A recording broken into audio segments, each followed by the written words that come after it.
Signalling system में improvements करना, flyover और अंडरपास बनाना, कवच का इंस्टॉलेशन, ये सारी चीजें सेफ्टी रिलेटेड एक्टिविटीज, इन सब के लिए 1,08,000 करोड़ का बजट एलोकेशन इस बजट में है।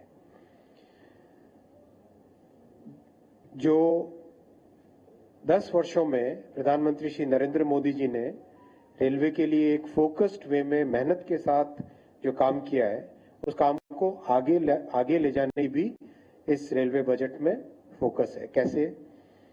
आप देखेंगे 2014 से पहले के 60 वर्षों में 20,000 किलोमीटर रेलवे इलेक्ट्रिफिकेशन हुआ था।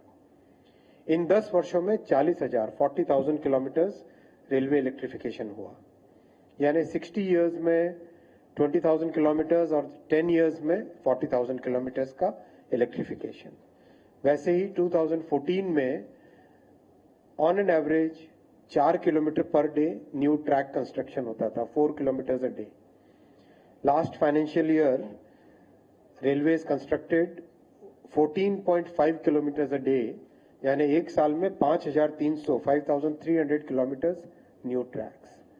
तो रेलवे इंफ्रास्ट्रक्चर में एक्सपेंशन, बहुत सारे जो बॉटलनेक्स हैं उनको रिमूव करना, रेलवे के इंजन्स की और कोचेस की मैन्युफैक्चरिंग को बढ़ाना, नई टेक्नोलॉजी लेके आना, ये सारे के सारे जो 10 वर्षों में काम हुए हैं प्रधानमंत्री श्री नरेंद्र मोदी जी के फर्स्ट और सेकंड टर्म में, आज के इस बजट से इस थर्ड टर्म में भी इसी तरह से रेलवे को एक बहुत बड़ा बूस्ट मिला है, बहुत बड़ा एक बेनिफिट मिला है, बहुत बड़ा आगे बढ़ने का एक मौका मिला है।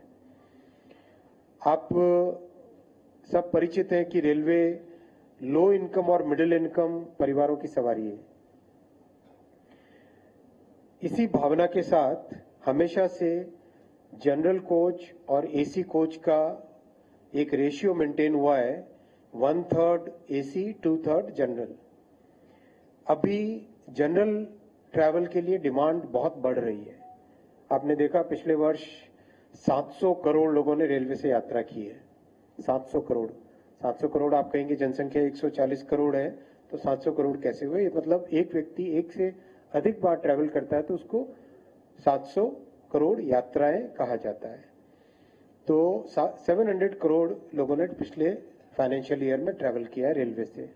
इतनी बड़ी डिमांड है, इसीलिए अभी हाल ही में पहला फैसला लिया गया था इस चालू वित्तीय वर्ष में 2,500 एक्स्ट्रा जनरल कोच मैन्युफैक्चर करने का, और उसके बाद में और फैसला लिया गया कि 10,000 एक्स्ट्रा जनरल कोच मैन्युफैक्चर करने का सैंक्शन किया गया था।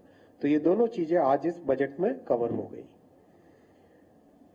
बजट का एक, जैसा आप जानते हैं, सैंक्शन होने के बाद में उसका बजटरी एलोकेशन करना होता है, तो वो दोनों की दोनों चीजें आज इस बजट में कवर हो गई। दूसरा, सेफ्टी सिस्टम पे इन्वेस्टमेंट का एक बहुत बड़ा फोकस रहा है, और इस बजट में जैसा मैंने आपको कहा 1,08,000 करोड़ रुपीस का सेफ्टी रिलेटेड एक्टिविटीज पे है।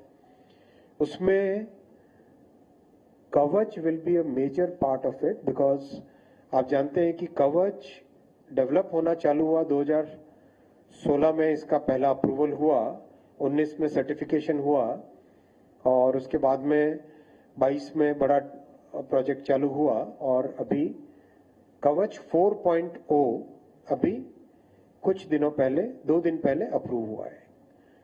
कवच एक hardware plus software plus optical fibre plus telecom tower plus on track system का पूरा कॉम्बिनेशन है, plus data centre at the station, उसका पूरा कॉम्बिनेशन है।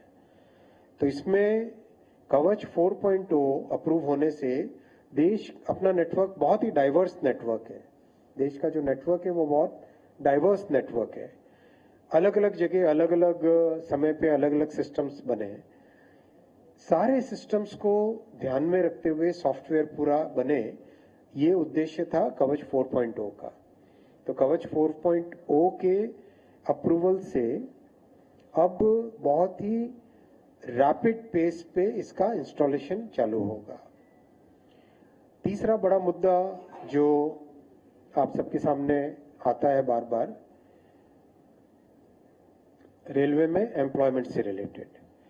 तो इसमें भी मैं बहुत स्पष्ट तौर पे कहना चाहूंगा कि यूपीए के 10 वर्षों में करीब 4,11,000 जॉब्स दिए गए थे रेलवे में, और प्रधानमंत्री श्री नरेंद्र मोदी जी के फर्स्ट और सेकंड टर्म के 10 साल में मिलाएं तो अबाउट 5 लाख जॉब्स दिए गए, यानी यूपीए से सिग्निफिकेंटली ज्यादा, करीब 20% ज्यादा जॉब्स दिए गए प्रधानमंत्री श्री नरेंद्र मोदी जी के फर्स्ट और सेकंड टर्म में।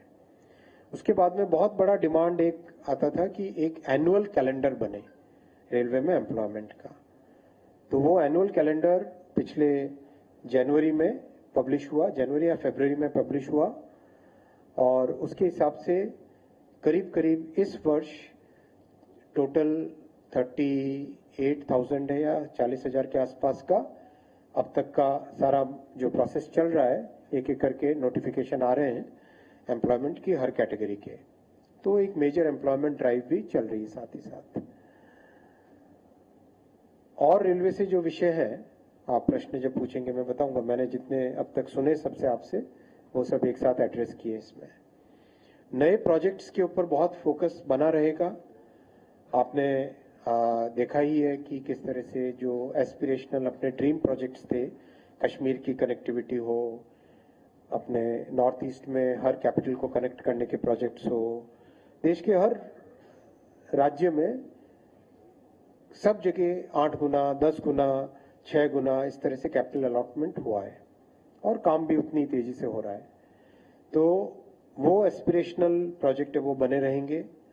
साथ ही साथ नए प्रकार के रोलिंग स्टॉक जैसे वंदे मेट्रो, वंदे स्लीपर, वंदे भारत, अमृत भारत ट्रेन, ये सब भी लगातार इस बजट में कवर हुई है। तो ओवरऑल जो रेलवे की डायरेक्शन है, सेफ्टी फर्स्ट, कंफर्ट पैसेंजर्स का, मैक्सिमम कैपेसिटी बढ़ाना, रेलवे के इंफ्रास्ट्रक्चर को सुधारना, उस सब को ध्यान में रखते हुए बजट है।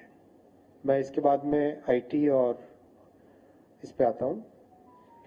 भारत में 10 वर्षों में इलेक्ट्रॉनिक्स और मोबाइल मैन्युफैक्चरिंग एक बहुत बड़ा एम्प्लॉयमेंट जनरेशन वाला सेगमेंट बन के उभरा है, और डिजिटल इंडिया से टेक्नोलॉजी डेमोक्रेटाइज हुई है।